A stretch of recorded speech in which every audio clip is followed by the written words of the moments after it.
Shalom a todo o povo da Graça Divina. Mais uma vez, muito obrigado a todos vocês de Cabinda ao Cuneno ao redor do mundo que acompanham esse ministério a partir das nossas redes sociais, Facebook, TikTok, Instagram e o nosso canal no YouTube, Igreja Graça Divina TV.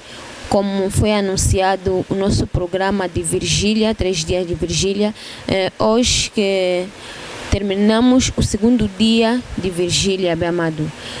Nós estamos aqui com o profeta Bem-vindo Jim, que vai fazer a conclusão do dia de hoje com a nossa jornalista Mamã Amadou Tumba. Shalom, Mamã Amadou Tumba. Profeta Bem-vindo Jim, shalom. Shalom, irmã Teresa. A primeira questão acerca da nossa Virgília, nós, como é bem sabido, o nosso tema é que nós devemos contradizer tudo que estão a planejar contra a nossa vida nesse tempo. E a nossa Virgília é baseadamente nisto. Será que nós, como cristãos, estamos a ter eficácia contra os desejos do mundo das trevas, os nossos inimigos? Nossa Vigília, nosso programa foi baseado pela segunda parte do ano. Que a primeira parte do ano, talvez que a pessoa pode sofrer a derrota, mas a segunda parte, o mundo das trevas estava a pensar para piorar, para continuar mais de bloquear. Mas a nossa oração não é para bloquear, mas para tirar tudo que o diabo plantou na vida de pessoa. Segundo parte do ano, para ser um segundo melhor. Porque o diabo começa bem, termina mal, mas Deus pode começar bem, terminar bem. Pode começar mal, vai terminar bem. Exemplo, aquilo que aconteceu na oração. Todo é obra das trevas, mas todo cristão tem que saber a calendário de Deus, tem que saber a calendário do mundo das trevas, que todo é conhecimento. Conhecimento vai fazer que tu para vencer. Sem conhecimento é difícil para vencer. Pode ter a fé sem conhecimento é a fé morta. A fé combina com conhecimento, que a Bíblia diz que acrescenta conhecimento na vossa fé. A Bíblia nunca falou acrescenta a fé no vosso conhecimento, não. Acrescenta conhecimento na vossa fé. O conhecimento vai te facilitar para vencer essa batalha, mas nossa vigília é vigília da vitória. Vamos terminar o ano 2025 com um testemunho, com uma glória. Porque a glória é nossa vida, derrota é do diabo. Eu tenho fé que nosso trabalho estamos fazendo, esse trabalho já deu sucesso na nossa vida, na nossa família, em nome de Jesus Cristo. Merci na batu nyonso balandaki kiti na biso tolobaki tozonga mpona émission na biso. Toza a liboso na mosali na Nzambe prophète Bem-vindo Jim. Na journaliste na biso oyo alobaka portugais, journaliste Teresa. Bonjour prophète Bem-vindo. Bonjour Mamã Amadou Tumba. Bonjour sœur Teresa. Question à liboso eza boye. Lelo ezali deuxième jour ya veille na biso de prière. Eza veille moko eza makasi ebele. Ba question nango ezaka mbala moko mosali na Nzambe nde akoexplike nini oyo ezoleka.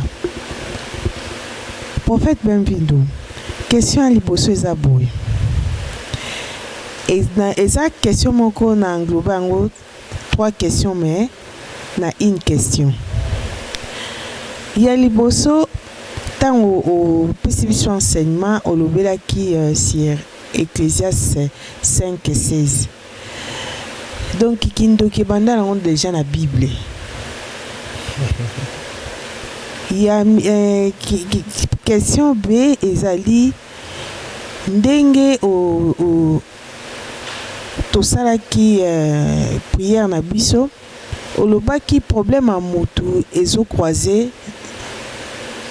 problème au moto aza nango il faut se croiser na Nzambe.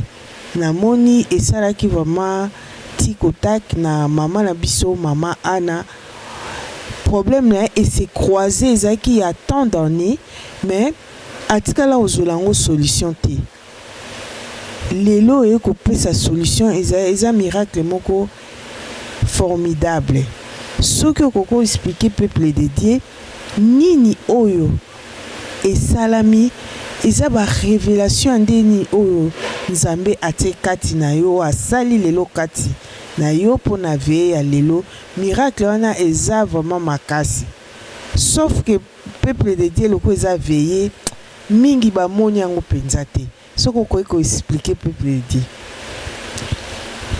Ça va, merci pour la question. Toujours bas sur sorcellerie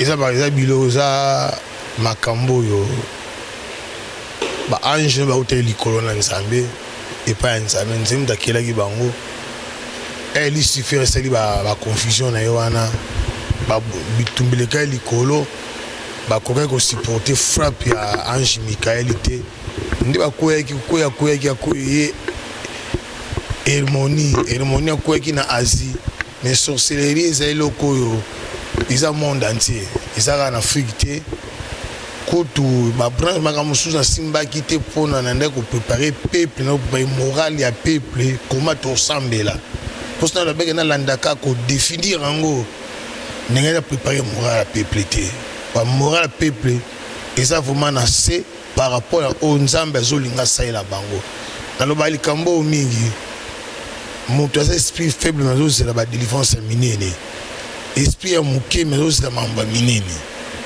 il faut préparer peuple au sale effort yona bango bo koka na expliquer bango na so ki tan aussi era prière ko landela maramususu ko comment mutako sambela ko lobabwe umeza makambo ebele il faut tout ça là mais nous soana tout ça là on peut ko détruire kaka pouvoir kindoki c'est kindoki ndezali domaine ozo nyokola bato ebele kindoki za domaine eza na 7e position na organigramme satanique mais eza na ba branche mike ebele mi kuno na lobite na sina auto expliquer 4 misu ndenge salaka na expliquer pe comment tribunal la buto salaka donc eza na ba branche mike ebele ozo kanga ba via bato et c'est une connaissance malamu peso singa mutu peuple de Dieu baza vana ko mikisa ba lande yango malamu pesa makambo jamais ba ote ya yango et singa Nzambe a révélé yo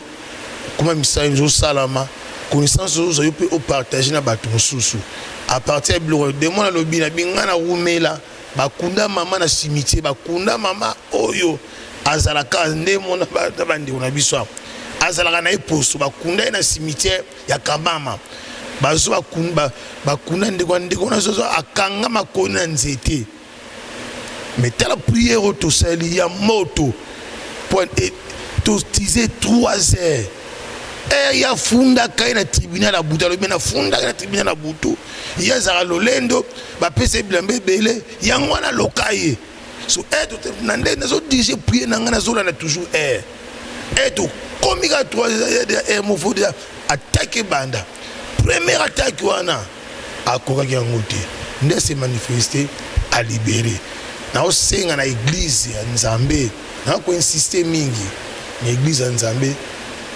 bandeko obozolanda ngai bo pratiquer mambo na zoteya bo pratiquer za ngolo Nzambe apesa sali ngai na zo kindoki te na yebi kindoki te mais na mona mambo ebele ya kindoki na découvrir makambo ebele parce que na koeno na tubio mai na kote na msa mai na mona monde kitoko eza na samai et ki monde tozali luna mona makambo ebele ba monde ebele na tanga kama monde polo e ba monde Nzambala kisenga na mona ba monde agoboyi na mona ebele mais eza o Nzamba sali na grâce na découvrir makambo wana na una liboto kindoki ya makasi na mona lukama ba boma mais na kufate eza mission Nzamba chekati na ngai donc on a loba tout veiller na batan ba à prière tout le enseignement et sunga biso mambozana mingi ya loba mais ndambo na zoteya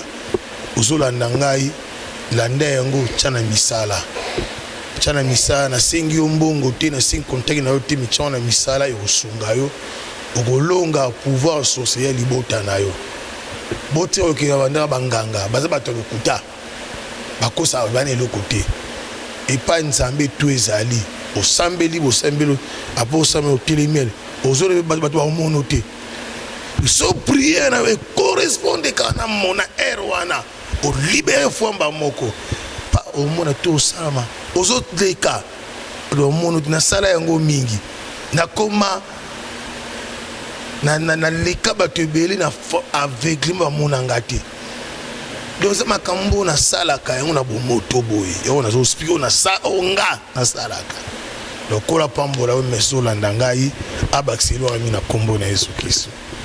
Obrigado, profeta, bem-vindo, Jimmy.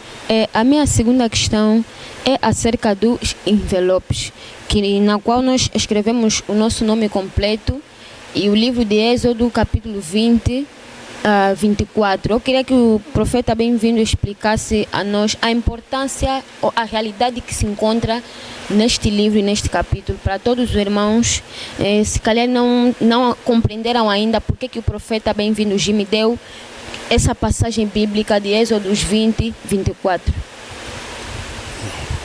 Obrigado pela questão do Êxodo 20, 24. Na realidade, a nossa oração foi baseada no Êxodo 20, 24. Todo cristão é obrigatório, tem que destruir o altar de sua família. É obrigatório, tem que destruir o altar de sua família. Depois que você vai construir, a nossa oração primeiro, nós estamos queimando ainda todo o altar, transporte toda a obra das trevas, sempre sem receber fogo. Depois daquilo, quando bate 4 horas, é onde que nós estamos fazendo oração do altar. Porque ele já saiu no altar dele, ele está vindo para te amaldiçoar. Ele vai te contar, você está no altar de Deus agora, você também está indo atacar ele. Altar é um lugar, homem vai contar com Deus, Deus é espírito, homem físico. Nosso altar estamos construindo é altar de Deus. Aquele altar é lembrança. Qualquer lugar você pode se encontrar. Deus lembra de mim. Ele edificou um altar para ti. Deus lembra no mensagem do Êxodo 20, 24. Quando você vai declarar com uma coração aberta, com a fé, com uma aliança com Deus, a sua palavra não é mais palavra, mas a sua palavra vai virar a realidade no mundo das trevas. Teu inimigo, ele edificou um altar no mundo das trevas para te bloquear, mas você edificou um altar de Deus para receber bênçãos também, para destruir a obra das trevas. Êxodo 20, 24 é para todo mundo que tem bom coração, que quer trabalhar na favor de Deus, tem que edificar um altar. Esse altar vai te proteger você com sua família. Você pode morrer, mas o altar de Deus você edificou, vai continuar sempre para proteger a sua família. Todo mundo tem que construir um altar de Deus, mas tem que partir do altar do mundo das trevas da sua família. Esse altar você está edificar, é uma proteção, é uma lembrança. Cada vez você vai lembrar, Deus lembra de mim, Deus vai vir para te abençoar em nome de Jesus Cristo. Merci na bato nyonso balandi émission na biso to comme na suka émission na biso. Merci na bato nyonso o bazo supporter biso na ba veille de prière na biso, o bazo ko supporter église na biso. Merci. Toza temps ya kotanga bango mingi te, temps eza moke. Merci na staff nyonso o eza na sima. Merci na Frère Patungolo, na Sœur Teresa, merci na Sœur Godeline, merci na journaliste na biso Teresa.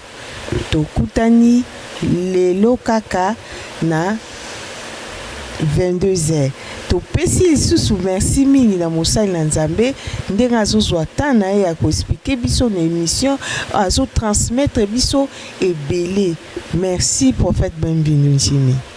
Merci kola pambolo pa bakselo ya mingi ndenge na bakisaka moke si enveloppe hôtel ezali place oyo motu physique na esprit ya Nzambe bakutanaka ndeko bakosa yo te.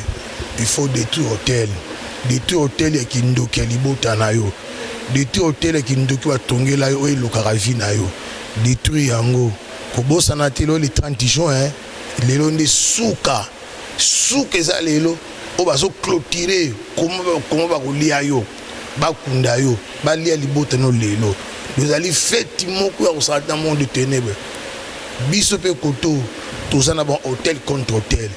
Exode 2024 eza na tongeli Nzambe hôtel na tongi chaque fois on a obéi la combo Nzambe na prononce na Nzambe akoya pona ko beninga pona répondre nga hôtel ezeli sika ya bénédiction na bonzambe na bondo ezeli sika ya condamnation malédiction mais obiso tongi eza place ya bénédiction place ya victoire chaque fois na beli Nzambe akoya na pona pambola yango to sala musala ya hôtel chaque enveloppe na biso to koma Exode 2024 zo koma ba kombo na biso ya famille kombo wana ezali enregistré na hôtel ya Nzambe ipoza enregistré na likolo o no sa ko meka ko attaquer yo Exode 2024 écoute na ye na kombo na Yesu Kristo amen.